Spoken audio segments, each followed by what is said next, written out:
അപ്പോ ക്രോഷ്ടുകി മാർക്കണ്ഡേയ മഹർഷിയോട് മന്വന്തരാധീശത്വത്തെക്കുറിച്ചെല്ലാം ചോദിക്കുന്നത് ആണ് പിങ്കാക്ഷൻ, വിബോധൻ, സുപുത്രൻ സുമുഖൻ തുടങ്ങിയ പക്ഷികൾ ജൈമിനിയുടെ ചോദ്യത്തിന് ഉത്തരമായി പറയാൻ തുടങ്ങും. അതിലെ സാവർണി എന്ന മനുവിന്റെ സാവർണി സുരഥൻ എന്ന പേരിൽ ആ സുരഥൻ നായാട്ടിനായി പോവുകയാണ്. അതും പറഞ്ഞു.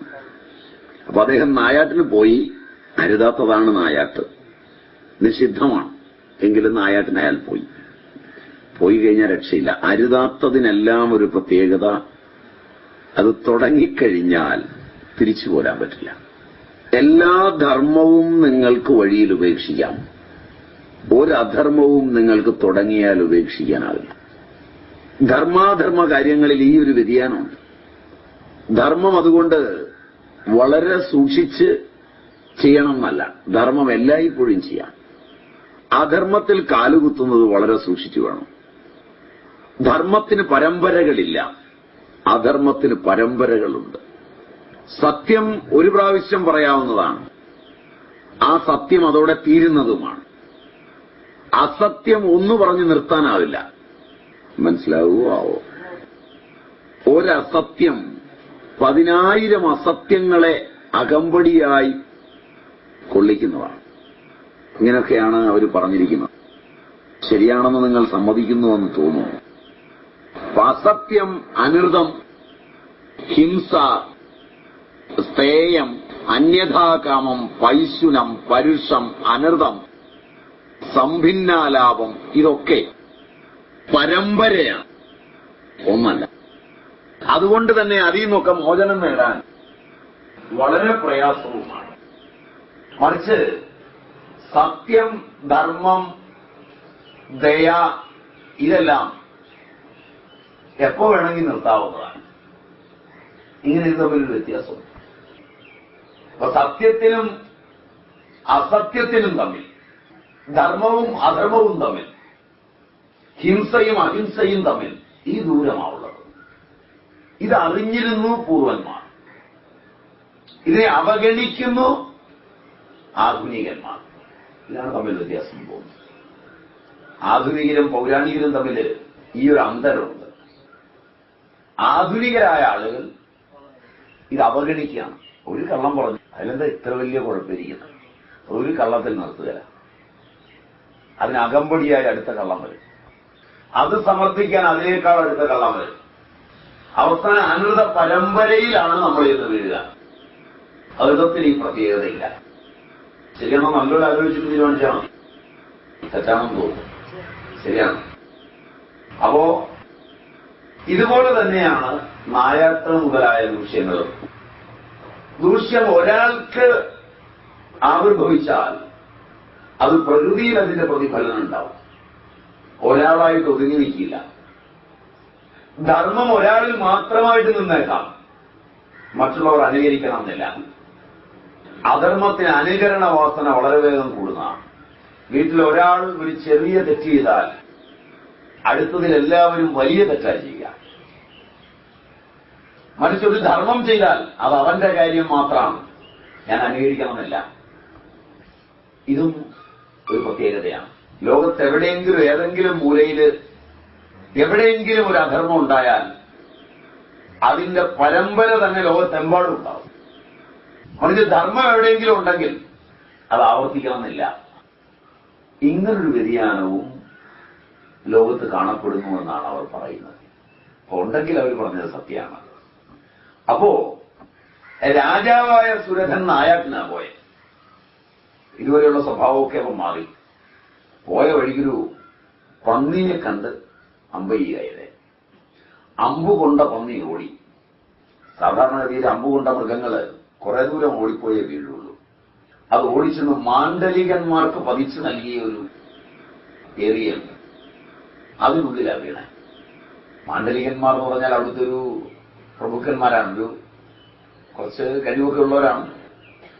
അവരുടെ തോപ്പിൽ ചെന്നാണ് ഈ പന്നി വീണത്. അവർ വന്നു പന്നിയെ അവരുടേതാണ് എന്ന മട്ടിൽ അമ്പൊക്കെ ഊരിയെടുക്കാൻ പറഞ്ഞപ്പോൾ രാജാവ് ഓടിച്ചെന്ന് പറഞ്ഞു, പന്നി എന്റെയാണ്, ഞാൻ അമ്പെയ്ത പന്നിയാണ്. സ്വാഭാവികമായി വഴക്കായി, അവകാശ തർക്കമായി. ഞങ്ങളുടെ തോപ്പിൽ വീണത് ഞങ്ങളുടെയാണ്, ഞാൻ അമ്പ ചെയ്ത് കഴിഞ്ഞാണ് അത് ഓടി അവിടെ വന്ന് വീണത്, അതുകൊണ്ട് അതെന്റെയാണ്. രണ്ട് ധർമ്മമെന്ന് തോന്നാവുന്നവയാണ് എല്ലാ അധർമ്മവും. അധർമ്മത്തിന് മാത്രം ധർമ്മത്തിന്റെ തോന്നലുള്ള അനേക മുഖങ്ങളുണ്ടാവും. ധർമ്മമാണെങ്കിൽ അത് ഏകമാണ്, അത് എന്റെയുമല്ല നിന്റെയുമല്ല, അത് എന്നെയും നിന്നെയും പോലെ ജീവിക്കാൻ അവകാശമുള്ളൊരു ജീവിയാണെന്നുള്ളതാണ്. ആ ധർമ്മം എപ്പോൾ നിഷേധിച്ചുവോ അപ്പോൾ പിന്നെ രണ്ടും ധർമ്മമാണ്, രണ്ടും അധർമ്മമാണ്. പിന്നെ അവിടെ തീരുമാനമെടുക്കുക ശക്തി ഒന്ന് മാത്രമാണ്. അതുകൊണ്ട് അവർ തമ്മിൽ ഏറ്റുമുട്ടി. മാണ്ഡലികന്മാരുമായിട്ട് രാജാവ് ഏറ്റുമുട്ടി. സുരഥനാണ് അയാൾ. ഒരു സമയത്ത് തന്നെ 10,000 പേരോട് ഒറ്റയ്ക്ക് പൊരുതി അവരെ തോൽപ്പിക്കാൻ കഴിവുള്ളവനാണ്. അതാണ് സുരഥ ശബ്ദത്തിന്റെ അർത്ഥം തന്നെ. 11,000 ആളുകളോട്, 11,000 പേരോട് ഒറ്റയ്ക്ക് നിന്ന് പോരാടിയാൽ ആ 11,000 പേർ തോൽക്കാൻ ശക്തിയുള്ളവനാണ് സുരഥൻ. പക്ഷെ ഇവിടെ സംഭവിച്ചത് മറിച്ചാണ്. മാണ്ഡലികന്മാർ ജയിച്ചു, രാജാവ് പോയി. രാജാവായിരുന്നിട്ടുകൂടി, ആയുധങ്ങളുണ്ടായിരുന്നിട്ടുകൂടി തോറ്റു. ഈ കഥയാണ് നമ്മൾ ആദ്യം കാണുന്നത്. തോറ്റു കഴിഞ്ഞാൽ ശരീരം രക്ഷപ്പെടുത്തുക വേഗം. ഏറ്റുമുട്ടി മരിച്ചാൽ പിന്നീട് ശരീരമില്ല. ശരീരം രക്ഷിച്ചാൽ വീണ്ടും ശക്തി സംഭരിച്ചു വരാം. രാജാവ് തിരിഞ്ഞുപോയി. ഓടിയ രാജാവ് രാജ്യത്തെത്തി. കാലക്കേട് വരുമ്പോ ഒന്നിച്ചു വരുമെന്നാണ്. രാജ്യത്തെത്തിയപ്പോ അവിടെ സംഭവമൊക്കെ വേറെ. മന്ത്രിമാരൊക്കെ ഏതാണ്ട് അധികാരമൊക്കെ കയ്യിലെടുത്തു. രാജാവിന്റെ ഇവിടെ നടന്ന പരാജയമൊക്കെ അവര് രാജാവ് എത്തുന്നതിന് മുമ്പേ മനസ്സിലാക്കിയിരുന്നു. ഒരുപക്ഷെ അവർ തന്നെയാണോ ഈ മാണ്ഡലികന്മാരെ വിട്ടതും അവരുടെ സഹായത്തോടുകൂടിയാണോ ഈ മാണ്ഡലികന്മാർ തന്നെ തോൽപ്പിച്ചതെന്ന് തോന്നുന്ന രീതിയിൽ അവിടുത്തെ നിൽപ്പൊക്കെ. ചെന്നപ്പോ രാജാവിന് മനസ്സിലായി സംഗതിയൊക്കെ ആകെ കുഴപ്പത്തിലാണ്. ഖജനാവ് അവർ കൈവശപ്പെടുത്തിയിട്ടുണ്ട്, രാജ്യം തന്നെ അവരുടെ കൈവശത്തായിട്ടുണ്ട്. തിരിഞ്ഞു നിന്നാൽ ജീവനും ചിലപ്പോൾ കിട്ടില്ല. എല്ലാം അവരുടെ കയ്യിലായി. കാലക്കേടെന്നേ പറയണ്ടു. കാലക്കേട് വന്നു കഴിഞ്ഞാൽ ബുദ്ധിമാനായവൻ അതിന്റെ സങ്കേതമാണ് അന്വേഷിക്കുക, അല്ലാതെ നേരിടാൻ പോവല്ല ചെയ്യുക. രാജാവ് ആലോചിച്ചു എന്താ വഴി. രാജാവ് മെല്ലെ പറഞ്ഞു, ഞാൻ നായാട്ടിന് പോവാണ്, കുറച്ചുകൂടെ കാര്യമായിട്ട്.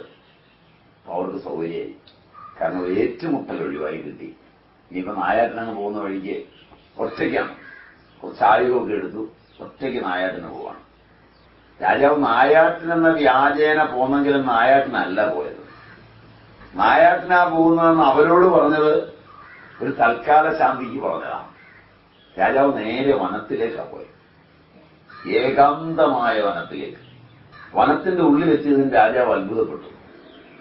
വനമധ്യത്തില് അതീവ പ്രശാന്തമായ ഒരിടം രാജാവ് കണ്ടു. സാധാരണ ഈ വനത്തിന്റെ ഉള്ളിൽ മൃഗങ്ങളുടെ ഓരിയിടലും ഒക്കെ ഉണ്ടാകേണ്ടതിന് പകരം വേദഘോഷങ്ങളും ഹോമധൂപങ്ങളും ഒക്കെയാണ് രാജാവിനെ എതിരേറ്റത്. രാജാവ് അത്ഭുതസ്തബ്ധനായി. ഈ സിംഹവ്യാഘ്ര മൃഗഗണ നിഷേവിതമായ ഈ വനാന്തരത്തില് ഇത്ര പ്രശാന്തമായ ഒരു സ്ഥലം രാജാവ് അത്ഭുതപ്പെട്ടു. അതായത് രാജാവ് അതിനുള്ളിലേക്ക് പ്രവേശിച്ചു. എന്തെന്നില്ലാത്ത ഒരു മനഃശാന്തി രാജാവിനുണ്ടായി. ഇതുവരെ അനുഭവിച്ചതൊക്കെ വ്യർത്ഥമാകുന്നു എന്നൊരു തോന്നൽ. കാരണം ഇതുവരെ വലിയ വലിയ തലങ്ങളൊക്കെ അനുഭവിച്ചു. വലിയ കൊട്ടാരവും വലിയ സാമാജികന്മാരും അതുപോലെ തന്നെ സാമന്തന്മാരും വലിയ ആടകളും ആഭരണങ്ങളും വലിയ സൗകര്യങ്ങളും ഒക്കെ അനുഭവിച്ചു വളർന്ന രാജാവ് പെട്ടെന്ന് വനത്തിലെ പ്രശാന്തത കണ്ടപ്പോ പ്രശാന്തത തേടിയുള്ള തന്റെ ഈ അന്വേഷണത്തിൽ സമ്പാദിച്ചതൊന്നും പ്രശാന്തത തരാൻ പര്യാപ്തമല്ലെന്നും ഇതൊന്നുമില്ലാതൊരു പ്രശാന്തത കിട്ടുമെന്നും തോന്നി. രാജാവ് അല്പനേരം നിന്നു. ഒരു വൃദ്ധൻ, ഒരു താപസൻ കയ്യിൽ വെള്ളവും എടുത്തു പോകുന്നു. നേരെ അങ്ങോട്ട് ഓടിച്ചെന്നു. അദ്ദേഹം കണ്ടതും പറഞ്ഞു, എനിക്ക് മാധ്യാത്മികത്തിന് സമയമായിരിക്കുന്നു, ഇവിടെ നിൽക്കൂ, അത് കഴിഞ്ഞു വരാമെന്ന്. കൃത്യമായ അനുഷ്ഠാനങ്ങളുള്ളയാളാണ്. ആത്മീകങ്ങൾ കൃത്യമായി ചെയ്യുന്നവനാണ്. സപ്തസന്ധ്യകളിൽ മൂക്ക് കഴിക്കുന്നവൻ, പഞ്ചസന്ധ്യകളിലെങ്കിലും മൂക്ക് കഴിക്കുന്നവൻ, ത്രിസന്ധ്യകളിലെങ്കിലും ഊക്ക് കഴിക്കുന്നവൻ, ദ്വിസന്ധ്യകളിലെങ്കിലും ഊക്ക് കഴിക്കുന്നവൻ, ഏകസന്ധ്യയിലെങ്കിലും അനുഷ്ഠിക്കുന്നവൻ, ഇതൊന്നുമില്ലാത്തവൻ. ഇങ്ങനെയാണ് പഴയ കണക്ക്. സന്ധ്യകൾ 2 കാലങ്ങളുടെ ഇടയെയാണ് സന്ധ്യ എന്ന് പറയുന്നത്. അത് നമുക്കറിയാമെന്ന് തോന്നുന്നു. അപ്പൊ പകല് വരുന്ന 12 മണിക്കൂറിനിടയിൽ 7 സന്ധ്യകൾ കടന്നുപോകും. ആ 7 സന്ധ്യകളെയും നോക്കിയിരുന്ന് അനുഷ്ഠാനങ്ങൾ അനുഷ്ഠിക്കുന്ന വൈദികരുണ്ട്. അവരുടെ ജീവിതം തന്നെ അനുഷ്ഠാനമാണ്. അങ്ങനെ അനുഷ്ഠിക്കുന്ന ആരെങ്കിലും ഉണ്ടെങ്കിൽ ഈ പ്രപഞ്ചം ധന്യമാണ്. അങ്ങനെ അനുഷ്ഠിച്ചു വേണം ബ്രഹ്മചര്യം കഴിച്ചു പോകാനെന്നൊക്കെയാണ് പഴയ നിയമം. അത് കഴിഞ്ഞാൽ പഞ്ചസന്ധ്യകളിലെങ്കിലും മുസ്ലിങ്ങൾ അങ്ങനെ ചെയ്യുമെന്ന് തോന്നുന്നു. അവർ കൊണ്ടെന്ന് തോന്നുന്നു 5 നിസ്കാരങ്ങളുണ്ടെന്ന്. അവർ 5 സന്ധ്യയിൽ പാലിക്കുന്നുണ്ടെന്ന് തോന്നുന്നു. ചെയ്തതാണ്. അത് പറ്റിയില്ലെങ്കിൽ 3 സന്ധ്യകളിൽ, പ്രഭാത സന്ധ്യ, മധ്യാഹ്ന സന്ധ്യ, സായാഹ്ന സന്ധ്യ, ഇവയിലൂടെയാണ് ആന്തികങ്ങൾ ഋഗ്വേദികൾക്ക്, യജുർവേദികൾക്ക്, സാമവേദികൾക്ക് ഒക്കെയുണ്ട്. ഋഗ്വേദാന്നികം, സാമവേദാന്നികം, യജുർവേദാന്നികം. കേട്ടിട്ടുണ്ടാവും അങ്ങനെയല്ലേ? ചെയ്തിട്ടില്ലെങ്കിലും കേട്ടിട്ടില്ല.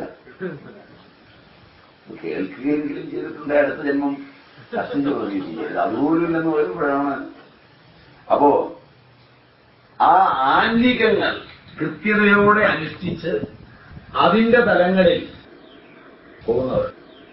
ഇവിടെ നമ്മൾ കണ്ടയാൾ മാധ്യാഹ്നികത്തിന്റെ സമയമായാണ് എന്ന് പറഞ്ഞാല് രാവിലത്തെ ഊക്ക് കഴിക്കൽ കഴിഞ്ഞു. ഊക്ക് കഴിക്കുക എന്നാണ് പറയുക. സന്ധ്യാവന്ദനം കഴിക്കുക, ഊക്ക് കഴിക്കുക എന്നൊക്കെ പഴയ ഭാഷയാണ്. കേട്ടിട്ടുണ്ടാവും.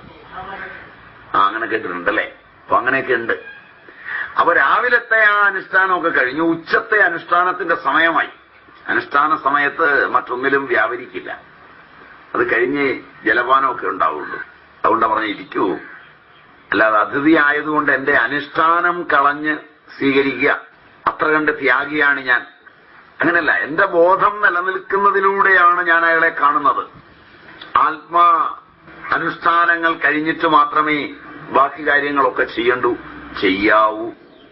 അല്ലാതെ ചെയ്യുന്ന ത്യാഗമല്ലെന്നാണ്. ഇന്നിപ്പോ നിങ്ങൾ ജന്തുക്കള് അത്ര ത്യാഗികളാണ്. കാരണം അങ്ങനെയാണ് കവിയും എഴുതിയിരിക്കുന്നത്. അതായത്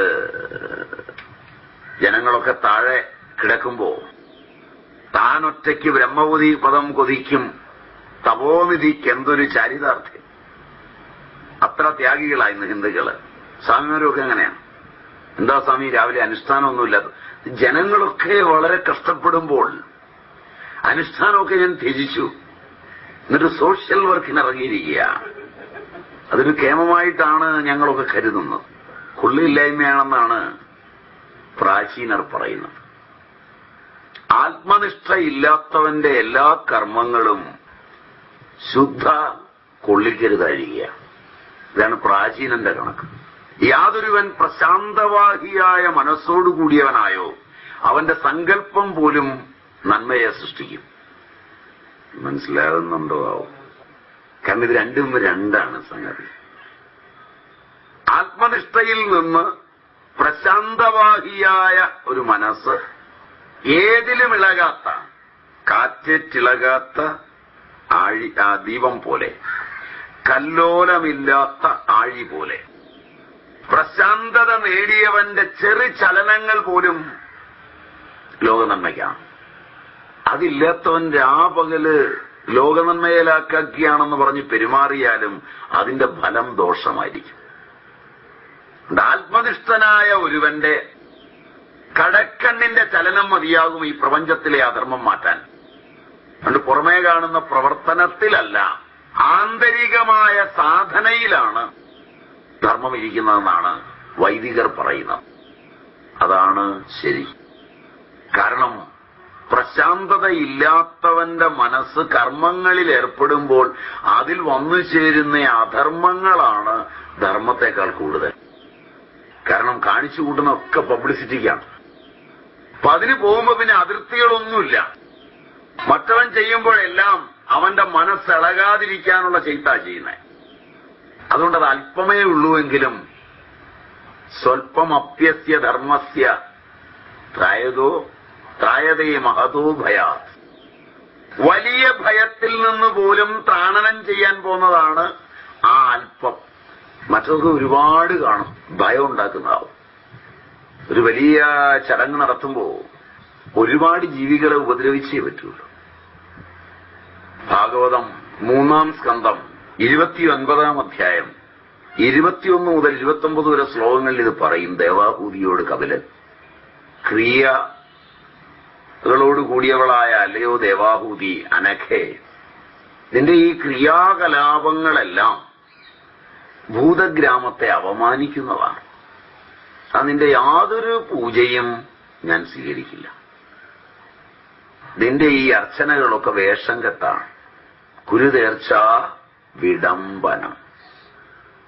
നീ ഹോമകുണ്ഡത്തിൽ ഒഴുക്കുന്നതൊക്കെ ചാമ്പലിൽ ഒഴുക്കുകയാണ്. ഇവിടെ പ്രശാന്തവാഹിയായ ഒരു മനസ്സോടുകൂടാതെയാണ് ചെയ്യുന്നത്. ആത്മനിഷ്ഠമായ പ്രശാന്തവാഹിയായ ഒരു തലം നേടണം എന്നുള്ളത് അതിന്റെയൊക്കെ ചുരുക്കം. അപ്പൊ സുരഥൻ ഇത്രയും കാലം ഓടിയത് മുഴുവൻ അത് നേടാനാണ്. കൊട്ടാരം, സുന്ദരിയായ ഭാര്യ, നല്ല മകൻ, നല്ലവരായ മന്ത്രിമാർ, ആനയും കുതിരയുമൊക്കെ അടങ്ങുന്ന വലിയ സൈന്യങ്ങൾ, എന്തെന്ത് സൗഭാഗ്യങ്ങൾ. അതിന്റെ നടുക്കും സ്വസ്ഥമാകാത്തൊരു മനസ്സ്. സാധാരണക്കാരനായ സുരഥൻ ഒരാളുമായി ഏറ്റുമുട്ടി തോറ്റുപോയാൽ അതയാളുടെ ഉറക്കം കെടുത്തുകയില്ല. അത് ജയാപജയങ്ങൾ സർവ്വസാധാരണമാണ്. നിങ്ങളൊരു സാധാരണക്കാരൻ വേറൊരു സാധാരണക്കാരനോട് വാദിച്ചു, വാദത്തിൽ ഒരിടത്ത് വെച്ച് നിങ്ങൾക്ക് വഴിമുട്ടി, മറുപടി പറയാനില്ല, തോറ്റു. ഇത് വലിയ കാര്യമൊന്നുമല്ല. പക്ഷെ നിങ്ങളൊരു വലിയ ആളാണ്, ഒരു സന്യാസി ശ്രേഷ്ഠനാണ്, എല്ലാം അറിയുന്നവനായിട്ട് നിങ്ങൾ താലവുമൊക്കെ നൽകി പാദപൂജയൊക്കെ ചെയ്തുകൊണ്ടെന്ന് കയറ്റിയിരുത്തിയതാണ്. ആരോ ഒരാളൊരു ചോദ്യം ചോദിച്ചു, ഉത്തരം പറയാൻ പറ്റിയില്ല. അത് വലിയൊരു പരാജയമാണ്. ശരിയല്ലേ? അടുത്തുള്ള സെക്രട്ടറിയോ പ്രസിഡന്റിനെ തോണ്ടിട്ട് പറയും, അവനെ ഒന്ന് നോട്ടം ഇട്ടേ, പിന്നെ ഞങ്ങൾ ജയിലിലുവാ. അതാണ് അഹംബുദ്ധിയുടെ പ്രത്യേകത. സ്ഥാനമാനങ്ങളിൽ വരുമ്പോ ഈ ഒരു വൈകല്യം വേറെയുണ്ട്. പരാജയങ്ങൾ ഏറ്റുവാങ്ങാൻ പലപ്പോഴും നമ്മുടെ അഭിമാനം സമ്മതിക്കില്ല. ഒരിടത്തും പരാജയപ്പെടരുതെന്നൊരു നിർബന്ധം തന്നെ നമുക്കുണ്ട്. വീട്ടിലൊരു സാധാരണ കന്നിനെ മേയ്ക്കാൻ പോവുകയും കന്നിനെ അഴിച്ചുകെട്ടുകയും ഒക്കെ ചെയ്യുന്ന ഒരുത്തനാണ് നിങ്ങളുടെ വീട്ടിലുള്ള ഒരുത്തൻ. അവിടെ കുറച്ച് പണ്ഡിതനൊക്കെ ആണെങ്കിൽ ആ കന്നിനെ അഴിച്ചു കെട്ടാൻ പോകുന്നവൻ ഒരു പ്രാവശ്യം തോറ്റല്ല, അവന് വലിയ പിണക്കമൊന്നും ഉണ്ടാകാനില്ല. തിരിച്ചു വന്ന് അവന് കഞ്ഞി കുടിക്കാം, ശരിയല്ല? കൂട്ടത്തിൽ കൂടാം. രണ്ട് തെറി കേട്ടതിൽ അവന് വലിയ ബുദ്ധിമുട്ടൊന്നുമില്ല. അവന് സാധാരണ പോലെ പെരുമാറാം, കിടന്നാൽ അവൻ ഉറങ്ങാം. നിങ്ങൾക്ക് പറ്റുമോ? ചോദ്യം മനസ്സിലായില്ല. എന്നോടത് പറഞ്ഞു. ഒന്നാ നമ്പർ ഇടുവോ? മനസ്സുകൊണ്ട് സങ്കല്പിച്ച് അവിടെ ഒരു കുളം തോണ്ടുവോ? ഇല്ല, തോണ്ടും. ശക്തി ഉണ്ടെങ്കിൽ പ്രാക്ടിക്കലായി കുളം ഉണ്ടാകും. ഞാൻ പ്രസിഡന്റായിരുന്ന അമ്പലം എന്റെ നേരെ എന്ന് ചോദിച്ചു, ഞാൻ ഇതിനകത്ത് കയറില്ല. ഇനി ഞാൻ ഒരിക്കൽ കയറും, അത് ഇടിഞ്ഞു പൊളിഞ്ഞു വീഴാം. കാര്യോട് പറയും തോന്നുന്നു. അങ്ങനെയൊക്കെയാണെന്നാ എനിക്ക് തോന്നുന്നത്. നായർ വീഴവനൊക്കെയാണ് തീർച്ചയാണ്. മറ്റൊരാളെ ഒരു തെരുവ് പറഞ്ഞു, അയാളെന്തോ പറഞ്ഞു, ഞാനും തിരിച്ചൊരു തെരുവ് പറഞ്ഞു. അയാളൊരു തെരുവ് പറഞ്ഞു, ഞാനും തിരിച്ചൊരു തെരുവ് പറഞ്ഞു. പിന്നെ ഞാൻ പറഞ്ഞത് അയാൾക്ക് മനസ്സിലായില്ല, അതുകൊണ്ട് പിന്നെ അയാൾ തല്ലിയില്ല. എനിക്ക് അയാൾ പറഞ്ഞത് മനസ്സിലായി, പക്ഷെ തല്ലാൻ എനിക്കാവില്ല. വളരെ സിമ്പിളാണ്. നീ തെരുവ് പറഞ്ഞ കേട്ടില്ല, അത് ഞാൻ ഗേറ്റ് കടന്നിട്ട് പതുക്കെയാണ്. വളരെ ലാഘവത്തോടെയാ പറയുന്നത്. കാരണം ഇവൻ പറഞ്ഞു, മറ്റൊന്നും നിന്നെ തെറി പറഞ്ഞല്ലോ. അത് ഞാനും കേട്ടു, ഞാനും പറഞ്ഞതാ തിരിച്ചൊരു തെറി. എന്നിട്ട് നീ പറഞ്ഞ ഞാൻ കേട്ടില്ലല്ലോ. അത് ഗേറ്റ് കടന്നപ്പോ പതുക്കെ ഞാൻ എന്നോട് തന്നെയാ പറഞ്ഞേ. കാരണം പാവപ്പെട്ടവനാണ്, അവനറിയാൻ തിരിച്ചു പറയാൻ പോയി കഴിഞ്ഞാൽ ഗതികേടാണ്. അയാളുടെ ഈഗോ ഒക്കെ വരും. നമുക്കിപ്പോ തെറി കേട്ടെന്ന് എഴുതി വലിയ ഈഗോ ഒന്നും പൊങ്ങാനൊന്നുമില്ല. ഇപ്പൊ ദൈവാധീനം എന്ന് പറയുന്നത് ആ അഹംബുദ്ധി ഇല്ലാത്തിടത്താണ്. അഹംബുദ്ധിയിലാണ് ഈ ദൈവാധീനം പോയി കിട്ടുന്നത്. ഇപ്പൊ സുരഥൻ ഇപ്പോ ദൈവാധീനമില്ലായ്മയിലൂടെയാണ് സഞ്ചരിച്ചിരുന്നത്. ആ സുരഥൻ യാദൃച്ഛികമായി രാജ്യവും രാജഭാരങ്ങളും എല്ലാം വിട്ട് വനത്തിലെത്തിയപ്പോ വനത്തിന് നടുക്ക് പ്രശാന്തതയുള്ളൊരു സുരഥൻ ആലോചിച്ചു, പണ്ട് ഞാൻ ഭരിക്കുന്ന രാജ്യവും ഇതുപോലായിരുന്നു. അപ്പൊ ഇവിടെയൊക്കെ പ്രശാന്തതയുണ്ട്. ഞാൻ കയറിയതോടെയാണ്. മനസ്സിലായില്ല. അപ്പൊ അങ്ങനെയൊക്കെ ചിന്തിച്ചിരിക്കുമ്പോഴായി മനുഷ്യൻ പറഞ്ഞ എനിക്ക് മാധ്യാന്തികത്തിന് സമയമായി, നിൽക്കൂ, കാത്തിരിക്കൂ എന്ന് പറഞ്ഞു. സുരഥൻ അങ്ങനെ നിൽക്കാം. അയാൾ അങ്ങനെ നിൽക്കട്ടെ. കഥ മറന്നുപോകരുത്. സുരഥൻ ആ ആശ്രമത്തിന്റെ മുറ്റത്ത്, അല്ല വനത്തിലെ ആരണ്യകത്തില്, അതിനുള്ളില് ഇങ്ങനെ കാത്തു നിൽക്കുക, അകത്തൊരാളിരിക്കുക. ഇതുവരെ രാജാവിനെ മുഖം കാണിക്കാൻ ആളുകൾ കാത്തിരുന്നതേ ഉള്ളൂ. ഇവിടെ ഒരു രാജാവ് മുഖം കാണിക്കാൻ കാത്തിരിക്കുകയാണ്. വിധിവൈപരീത്യം. മനസ്സിലായില്ല. കൃശഗാത്രനായ വിവിധാക്ഷമാലകൾ ധരിച്ച ഒരു മുനിയെ കാത്ത് സുരഥൻ എന്ന ചക്രവർത്തി നിൽക്കുകയാണ്. ഇതിന്റെ വ്യത്യാസം നോക്കണം. ഇതുവരെ ആളുകൾ വന്നാൽ സുരഥനെ കാത്ത് വെളിയിലൊക്കെ കാത്തിരിക്കുകയാണ്. സമയമൊക്കെ ചോദിച്ച് അപ്പോയിന്റ്മെന്റ് ഒക്കെ ഫിക്സ് ചെയ്ത്, സമയം തെറ്റിയാൽ പിന്നെ വീണ്ടും കാണാൻ പറ്റില്ല. അങ്ങനെ ഇരിക്കുന്നിടത്ത് ഇപ്പൊ സുരഥൻ വന്ന് കാത്തു നിൽക്കുക. ഇതൊരു വൈപരീത്യമാണ് അല്ലേ? ശരിയല്ലേ? ഇപ്പൊ സുരഥൻ അങ്ങനെ കാത്തു നിൽക്കുന്നു. അയാൾ അവിടെ നിൽക്കട്ടെ, നമുക്ക് അയാളെ നിർത്തിയിട്ട് നമുക്ക് വീണ്ടും പോവാം. അങ്ങനെ നിൽക്കുന്നു. കുറെ നേരം ഇങ്ങനെ നിന്നു.